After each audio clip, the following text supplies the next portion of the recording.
Welcome to the Horror Movie Showdown, episode 94. Today I will be reviewing the latest movie in the Predator franchise. This is one of the few movie franchises that has just gotten better and better over the years. Well, according to the critics. This critic wanted to make like a banana and peel out. The first Predator movie with Arnold Schwarzenegger got a petty score of 46. In 2010 the franchise went to space, and so did its Metacritic score. It got a score of 51.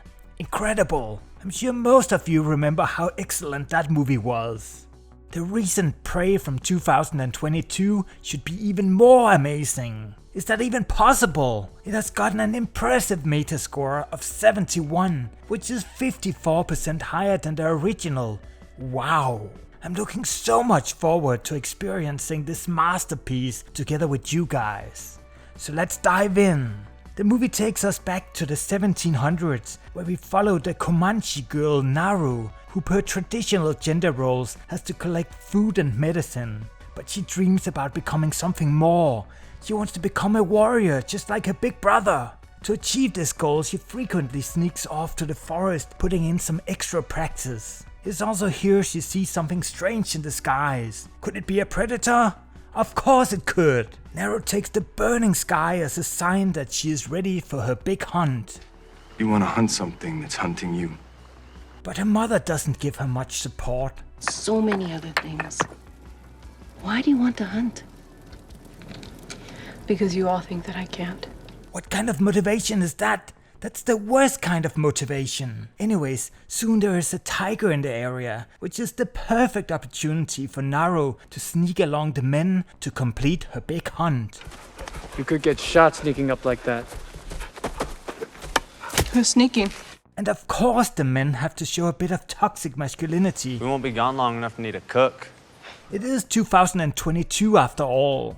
But the brother lets Naru tag along, as she is a good tracker. Meanwhile, somewhere else in the forest, we learn that the predator is roaming around. And in a series of bad CGI sequences, we are taught that the predator is on top of the food chain. Somehow this bad CGI just takes me out of the movie. Even in the 80s the CGI felt more real. But let's continue. We return to the hunting group, where Naru has now expertly led them to their injured friend who was attacked by a tiger. But luckily something scared it off.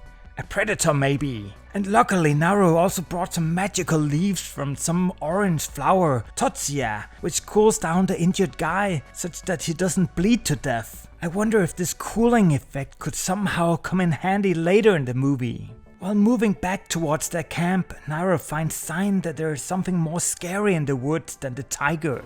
Look. Could be bear tracks. Maybe. But that's a big bear. Ooh. And why was it on its hind legs, and what skins a snake like that? So she heads off to warn her brother, who is hunting the tiger all alone. During the tiger hunt, Naru is a bit of a know-it-all, but she is overmatched in unlikability by this toxic masculine guy. It won't matter how sharp it is if you're too afraid to use it. He and I will find the lion and kill it. Well, that was well deserved. But now it's Naru's turn to show us her skills, but she also messes up. It's good to see that Naru is a flawed character, unlike all those Mary Sues like Rey from Star Wars and Mulan from the remake.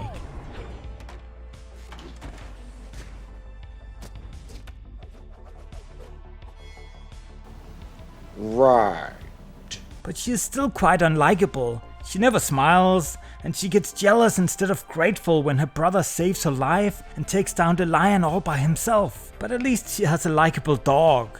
Naru's incompetence keeps showing up as she cannot catch rabbits. She almost drowns in a swamp, and she tries to catch a bear but is saved by the predator. She gets caught by the Frenchmen and so on. About the Frenchmen, they act like cartoon characters, and it is pretty painful to watch. What was the director thinking? Soon Naru and her brother are used as bait for the predator, but it deservingly goes gruesomely wrong for these primitive white men. So now it's just Naru and her brother versus the predator.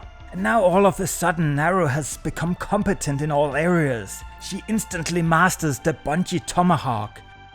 She's become stronger than all of the guys. She's become a master planner, and the orange flowers have made her invisible to the predator. I wonder if she could also have become stronger than the predator. Well, I guess you'll have to watch the movie to find out, because it's time for the scoreboard. The movie has 22 kills, and several of them are pretty gruesome. Neither the movie nor the predator is scary. It just seems like the predator is attempting to look cool, but it does have its moments. It gets a scariness score of just 2.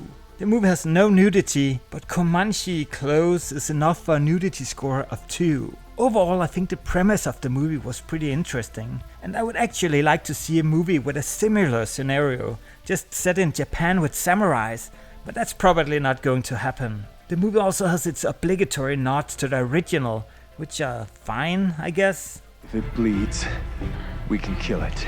If it bleeds, we can kill it.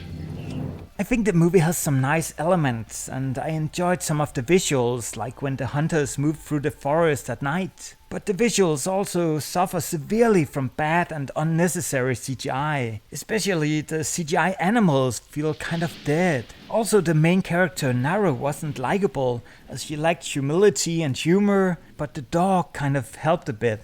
Also, some of the men were a bit too toxic, but I can hear the brothers soften things up a bit. My final complaint is about the Predator's new look. Supposedly the reason why it looks so different from the original Predator is because of evolution. But then why don't people look equally different? 300 years is not so much for big creatures in terms of evolution. Also, the Predator lacked a bit of personality. But despite my criticism and the many plot conveniences and the unbelievable progression and strength of Naru, I thought the movie was okay. And that is a lot more than I expected from the trailers. It gets an overall score of 5. And just to spell it out, I think the first Predator movie is a masterpiece, and to me it's the only Predator movie worth your time. Dylan! You son of a bitch. The Metacritic scores I mentioned in the start of the video are pure nonsense. And it is yet another example that the opinions of mainstream paid critics are worthless. That's all for today's video, so thank you for watching, and I will catch you later. Stick around.